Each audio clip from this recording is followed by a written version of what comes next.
deserves to keep everything he has earned. Everything he has earned.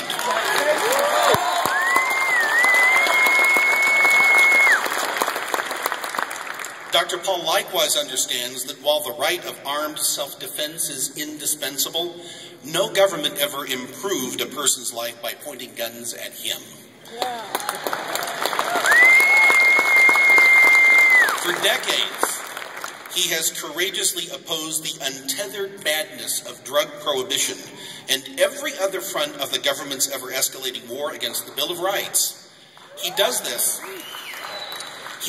not because drug addiction is harmless, it isn't, but because there is no deadlier narcotic than power. And government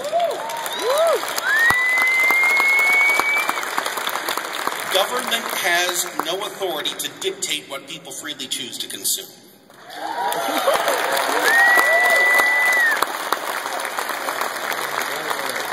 The same government that conjures new powers out of the ether colludes with a quasi-private criminal syndicate called the Federal Reserve to debase the currency in order to fund its grandiose designs.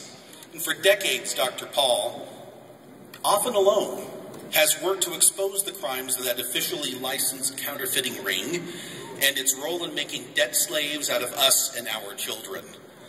And he has waged an unremitting campaign to end the reign of terror conducted by the world's most notorious three-letter secret police agency, the IRS.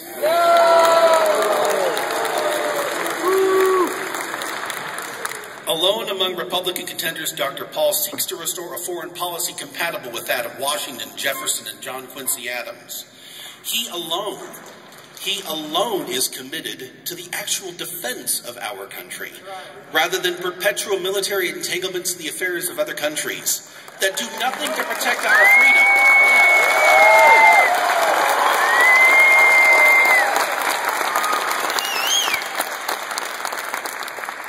Were the framers of our Constitution to interview the current crop of presidential hopefuls, it would immediately become clear that Dr. Paul is the only one with whom they could have an intelligent conversation.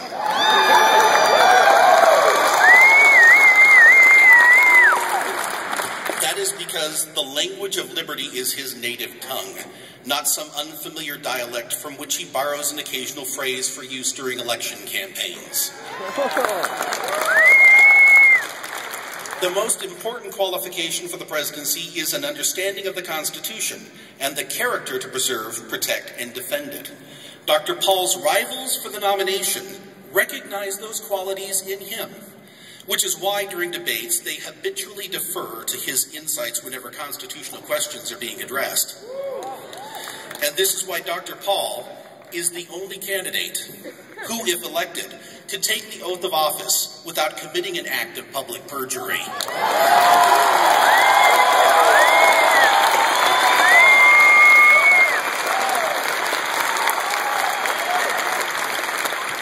We who are blessed to live in Idaho have been given a rare opportunity to cast a consequential vote on behalf of peace, prosperity, and individual liberty in next month's caucuses. Please don't let that opportunity be wasted. Shakespeare wrote, "There is a tide in the affairs of men which taken at the flood leads to fortune, and we must take the current when it serves or lose our ventures." Dr. Paul has helped summon a wave of peaceful, principled rebellion against a government that has long since slipped the chains of the Constitution. Regardless of what happens at the ballot box this November, that wave will continue to grow. But it can and it must carry this uniquely qualified and decent man to the Oval Office.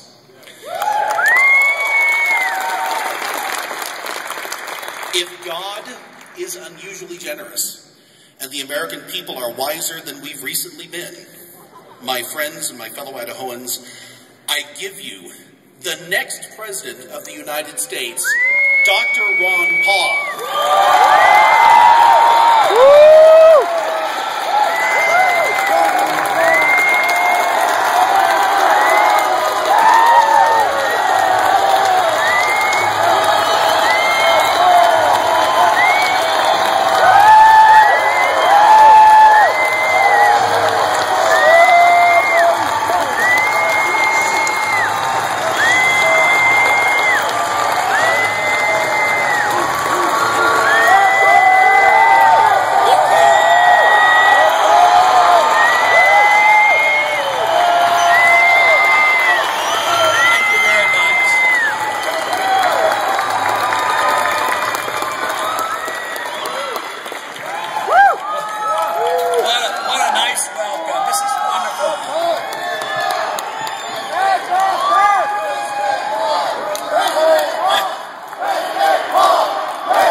thank you very much. It was a wonderful, wonderful welcome and a wonderful introduction by Will. I appreciate it very much. It sounds like this must be the state of freedom out here. Wonderful!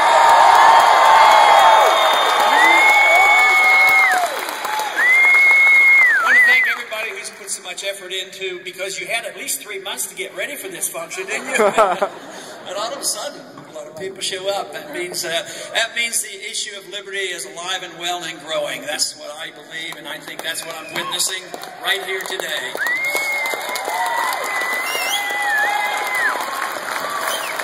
But it is great to be among so many friends, and Elizabeth, it's great to see you again, and I appreciate very much all your work over the years. And I can't help but think about somebody that was a very, very good friend of Elizabeth and mine and many of you people here, because I can't think of Idaho without thinking about liberty, without thinking about Ralph Smead. There is no doubt.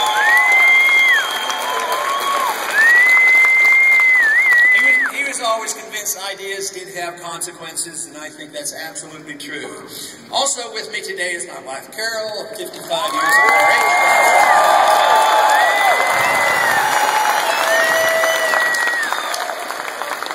And we have one of our 18 grandchildren. Linda's with us today.